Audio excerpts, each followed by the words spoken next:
Porque olhar para a logística através de uma lente puramente financeira muda de forma tão radical o jogo para qualquer grande corporação. O fascinante aqui é que, historicamente, a logística sempre carregou um estigma muito forte.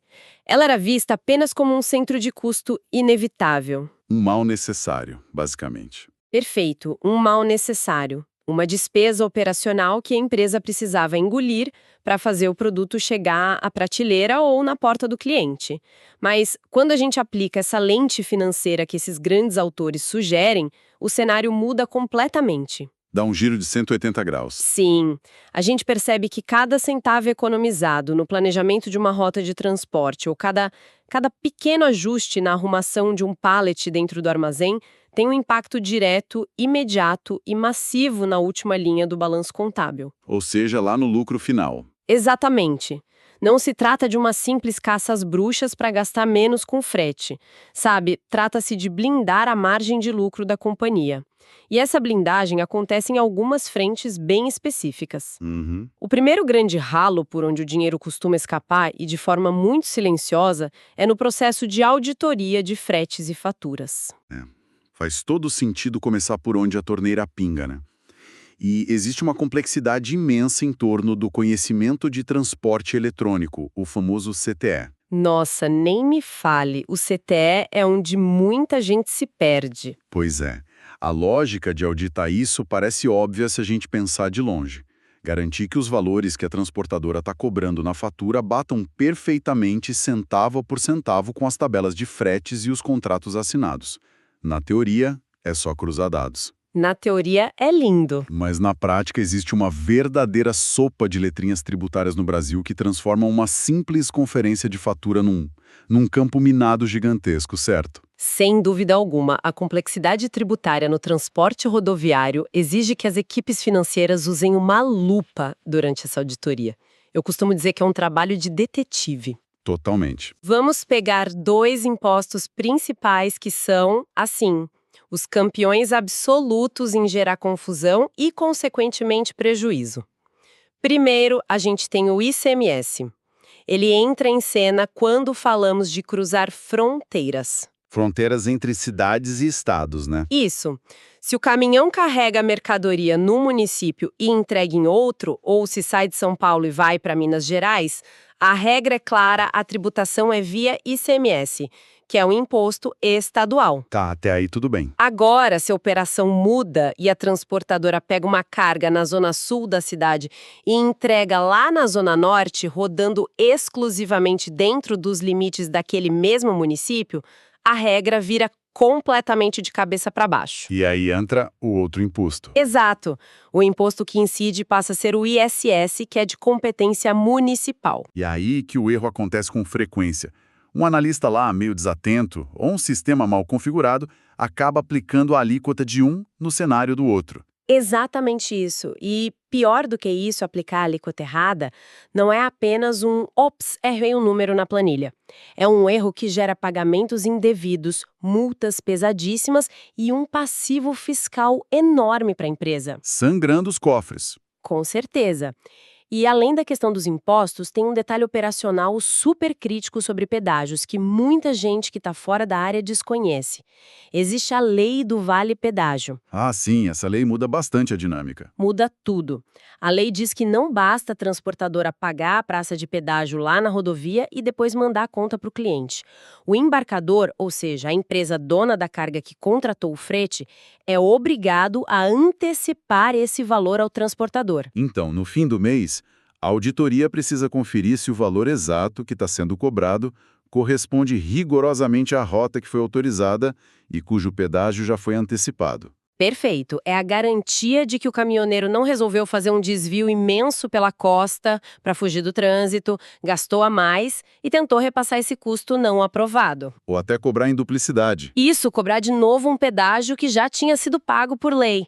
E quando o auditor cruza esses dados da rota, dos impostos e dos contratos e percebe que os valores não batem, bem, é aí que entra uma ação muito específica do setor. A famosa GOSA. É uma palavra que soa super estranha no dia a dia de quem não é da área, mas quem trabalha com o faturamento de frete conhece muito bem. A glosa é basicamente o maior pesadelo de qualquer transportadora. Em termos práticos, é o cancelamento parcial ou total, ou até a contestação formal do pagamento de uma fatura. A empresa simplesmente trava o pagamento. Exato. A empresa olha para a cobrança, encontra a divergência e diz: olha, eu não vou transferir esse dinheiro e aqui está a justificativa.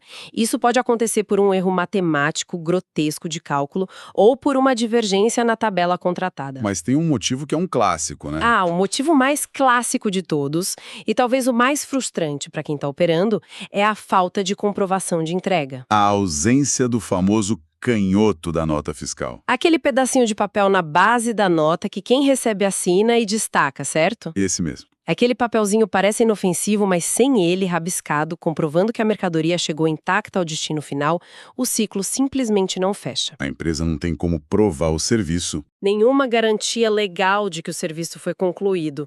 E, portanto, o sistema bloqueia automaticamente a liberação do dinheiro.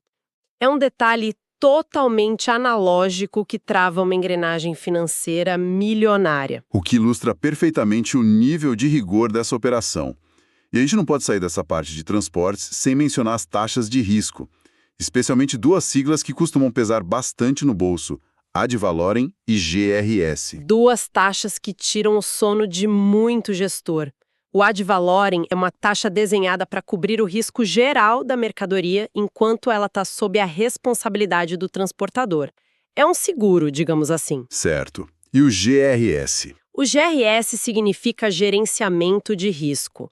É uma taxa que incide especificamente para bancar os custos das operações de segurança contra o roubo de carga. Coisas como escoltas armadas ou aquele monitoramento constante via satélite. E a pegadinha financeira, aqui, pelo que eu entendi das fontes, é que essas taxas não são valores fixos por viagem. Elas são percentuais, aplicados diretamente sobre o valor total da nota fiscal da mercadoria que está lá dentro da carreta. Exatamente. E é aqui que a coisa fica realmente interessante. Porque se é um percentual sobre a nota, qualquer erro de digitação é fatal. Vamos pensar num cenário prático para quem está nos acompanhando. Se a empresa está despachando uma carga de papel higiênico, o valor da nota é bem baixo. Então o impacto do ad valorem ou do GRIS é quase imperceptível. Bem pequeno. Mas e se o caminhão estiver lotado até o teto com os últimos modelos de smartphones? Aí a diferença é brutal. Uma alíquota indevida que seja cobrada em cima de uma carga de smartphones que tem um altíssimo valor agregado pode resultar num rombo gigantesco na conta de frete. A auditoria minuciosa entra justamente aí. Para evitar pagar o que não deve. Isso. Ela previne que a empresa pague uma taxa de escolta de segurança premium por uma carga que, financeiramente falando, não exigia aquele nível de cobertura todo. É dinheiro vivo escorrendo pelo ralo do descuido. Mas bom, vamos sair um pouco das rodovias. Tão importante quanto o frete é o que acontece quando essa carga finalmente chega nos portões do armazém. Entramos na gestão dos custos de armazenagem. Uma área fascinante também.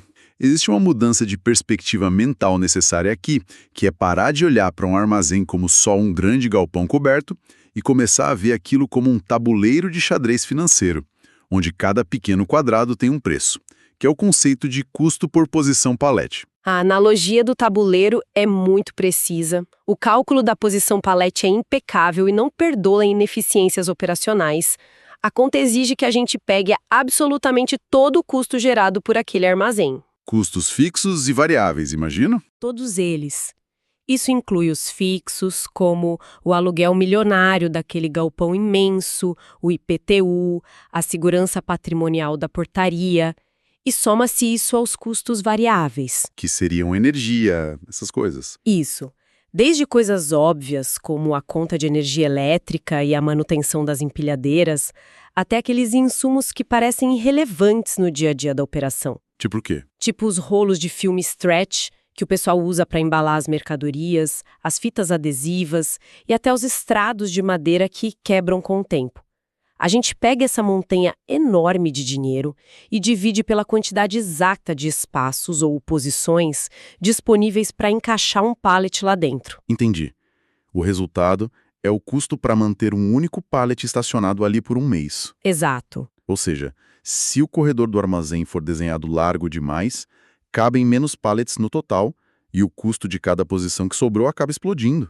É pura geometria financeira. Uma geometria bem cara. O que nos leva a uma fórmula matemática que é um clássico na administração de materiais, abordada com bastante maestria pelo João José Viana, que é H igual a C dividido por V. Olha, toda vez que aparecem letras e o sinal de divisão, a mente já pede um socorro. Como a gente traduz essa sopa de letras para o mundo real? É normal assustar, mas vamos decodificar essa relação que, na verdade, é bem elegante. O H é o indicador que a gente quer descobrir. Ele representa o percentual do custo de manutenção de um estoque em relação ao valor intrínseco do produto que está guardado. Certo, o H é o nosso alvo. E o C e o V?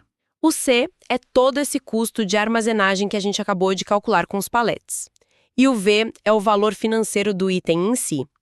A regra de ouro que essa fórmula nos ensina é bem direta. Que seria? Quanto maior for o resultado final do H, mais absurdo é o custo de manter esse item parado acumulando poeira na prateleira do armazém. Entendi. Então, se a gente resgatar o nosso exemplo anterior dos smartphones versus o papel higiênico. Fica muito claro. Pense no impacto espacial e financeiro. Um pallet cheio de caixas de smartphones tem um valor altíssimo, então o V da nossa fórmula é enorme. Como você divide o custo C por um V muito grande, o H fica baixinho. Ou seja, o custo de segurar isso no estoque se justifica. Faz muito sentido manter isso muito bem guardado. Agora inverte o cenário. Um pallet inteiro de papel higiênico ocupa o mesmíssimo espaço físico, consome a mesma posição pallet, gasta a mesma eletricidade do galpão, mas o valor da mercadoria é baixíssimo. O V é minúsculo. Exato. Aí o H explode. Financeiramente, manter produtos de baixíssimo valor agregado estocados por muito tempo é praticamente um suicídio logístico, porque o custo de guardar acaba ultrapassando rapidamente o lucro da venda daquele produto. Caramba! É por isso que se fala tanto que estoque parado está literalmente sangrando os cofres da empresa dia após dia, o que introduz a questão terrível da ocupação e do custo de oportunidade, né? Não basta ter um galpão moderno, super tecnológico. Se ele estiver meio vazio, é um desastre financeiro. Se conectarmos isso com o panorama geral da saúde corporativa, um armazém vazio é um poço sem fundo financeiro.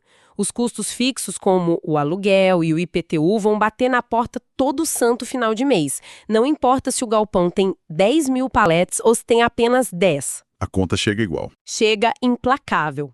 Se a taxa de ocupação é baixa, aqueles poucos produtos que estão estocados lá vão ter que absorver todo o peso desse custo fixo.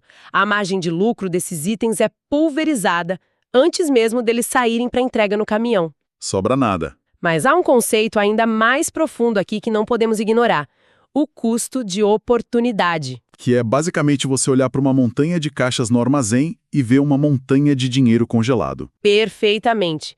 Quando uma organização tem milhões de reais imobilizados em produtos parados no armazém, trata-se de um capital que simplesmente não tem liquidez. Tá preso. É dinheiro vivo que deixou de ser aplicado no mercado financeiro, rendendo juros compostos, por exemplo, ou pior, é dinheiro que a empresa deixou de usar na abertura de uma nova filial, na contratação de grandes talentos ou em pesquisa e desenvolvimento de novos produtos. Tudo isso porque o dinheiro tá preso em resina, plástico e papelão que ainda não foram vendidos. Exatamente. Esse estoque é dinheiro congelado.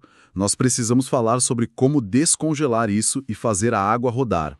E aí chegamos no coração dessa engrenagem financeira, algo que é muito debatido por teóricos como Martin Christopher, a gestão do fluxo de caixa. A linha vital da empresa. Focada especificamente no conceito de cash to cash. E aqui nós esbarramos em outra fórmula que dita o pulso de sobrevivência de qualquer cadeia de suprimentos. Ciclo de caixa é igual a DIO mais DSO menos DPO. Lá vamos nós para mais uma sopa de siglas. Pois é. Vamos montar um cenário hipotético aqui para quem está escutando conseguir traduzir como isso afeta a conta bancária na vida real. Imaginemos uma marca de tênis de corrida. Excelente! Vamos usar essa fábrica de tênis para desmistificar essa tríade de letras. A gente começa pelo DO, que vem de Days Inventory Outstanding. Traduzindo para o bom português. Traduzindo, é o tempo médio que a borracha, o tecido e, eventualmente, o tênis já pronto ficam estacionados no estoque antes de serem efetivamente vendidos. Entendi. Se a fábrica produz 10 mil pares de tênis, mas eles ficam 3 meses paradas no armazém esperando a nova coleção de verão lançar, o DO é altíssimo. A empresa já gastou dinheiro para produzir tudo aquilo, mas ainda não viu a cor do dinheiro entrar. Tá, faz sentido. E aí a fábrica finalmente vende esses lotes gigantes para uma grande rede de lojas esportivas. Aí entra o DSO. Isso, o DSO, Days Sales Outstanding, ele mede a paciência do fluxo de caixa, digamos assim. É o prazo que a fábrica demora para efetivamente receber a transferência bancária da rede de lojas. Porque no mundo B2B, quase ninguém paga à vista. Todo mundo quer prazo. Sempre. A fábrica vende o tênis hoje, mas a loja de esportes tem 60 dias para pagar o boleto. Um DSO alto significa que a fábrica está, na prática, financiando a operação do cliente dela. A venda ocorreu, a nota fiscal foi emitida, o produto saiu, mas o dinheiro real ainda não entrou na conta. O que cria um abismo de liquidez ali no meio. Exatamente. E a terceira peça desse quebra-cabeça é o DPO, Days Payable Outstanding, que é exatamente o outro lado da mesa. É o prazo que a nossa fábrica de tênis tem para pagar os fornecedores dela, o pessoal que entregou a borracha e o tecido. O espelho da operação. E a grande sacada logística e financeira é tentar reduzir o tempo que o tênis fica na prateleira, ou seja, reduzir o DIO, encurtar o prazo para a loja pagar a fatura, que é reduzir o DSO, e tentar esticar ao máximo possível o DPO, pagando os fornecedores o mais tarde que der. Exatamente. A mágica financeira reside nesse descompasso intencional de datas. Se a fábrica conseguir fazer a borracha virar um tênis muito rápido e vender isso para a loja recebendo em 30 dias, mas tiver negociado lá atrás com o fornecedor da borracha para pagar ele só daqui a 90 dias... Espera aí, mas essa é uma dúvida que sempre surge quando a gente analisa esse cenário. Se a estratégia fundamental é simplesmente atrasar o pagamento do fornecedor e segurar o dinheiro, isso não destrói a relação comercial? É uma tensão constante. Como é que o fornecedor da borracha vai aceitar tomar esse prejuízo de tempo financiando a fábrica sem se rebelar? Como isso se sustenta no longo prazo no mercado? É uma excelente provocação. E a resposta é meio dura, mas real. Poder de barganha e volumes de escala. Quem compra mais, dita as regras. Basicamente, grandes embarcadores e grandes indústrias têm um peso tão brutal na receita dos seus fornecedores que conseguem impor essas condições do contrato. O fornecedor acaba aceitando receber em 90 ou 120 dias porque o volume de compras é massivo. Compensa pelo volume. Isso. Garante a operação dele de outras formas. Mas você tocou no ponto central da tensão de qualquer cadeia de suprimentos. Quem tem mais alavancagem dita os prazos. E quando uma corporação domina isso com maestria, ela atinge o ápice da gestão financeira. Que é o famoso ciclo de caixa negativo. Esse mesmo. Que é o verdadeiro santo graal dos negócios. A empresa recebe o pagamento do cliente pela venda do tênis, antes mesmo de chegar o dia de pagar o boleto do fornecedor que entregou a matéria-prima no início de tudo. O mundo ideal. Na prática, a fábrica de tênis está operando o tempo todo com o dinheiro dos outros. Ela não usa o próprio capital de giro para sobreviver. É o cenário dos sonhos para qualquer diretor financeiro. Mas a gente precisa fazer um alerta severo aqui. Esse castelo de cartas desmorona na mesma hora se houver falhas operacionais básicas lá na ponta. Como que, por exemplo? Por exemplo, a acuracidade do inventário. O inventário é a espinha dorsal de todo esse planejamento que a gente acabou de falar. Se o sistema financeiro acha que há 3 mil tênis disponíveis para venda imediata, mas na realidade do armazém só existem 300... Nossa, um furo de estoque. Sim, porque houve perda, avaria, roubo ou um simples erro de contagem. O caos se instala na hora. O cliente compra na loja, a loja promete para o consumidor, mas na hora de colocar no caminhão, cadê o produto? Fica aquela situação constrangedora. O prazo de entrega fura, a loja se recusa a pagar a fatura enquanto não receber, o DSO que a gente comentou explode. e de repente não tem dinheiro em caixa para pagar aquele fornecedor da borracha lá no dia 90. É um efeito dominó terrível. E o efeito inverso também é letal para a empresa. Se o sistema acha que não tem matéria-prima, mas ela está esquecida lá no fundo do galpão, a equipe de compras vai lá e adquire mais borracha desnecessariamente, Gastando dinheiro à toa. drenando o caixa da empresa para pagar por um insumo que já estava lá, só que escondido. A precisão física do que está nas prateleiras é o que garante a precisão do fluxo de caixa. A regra é clara.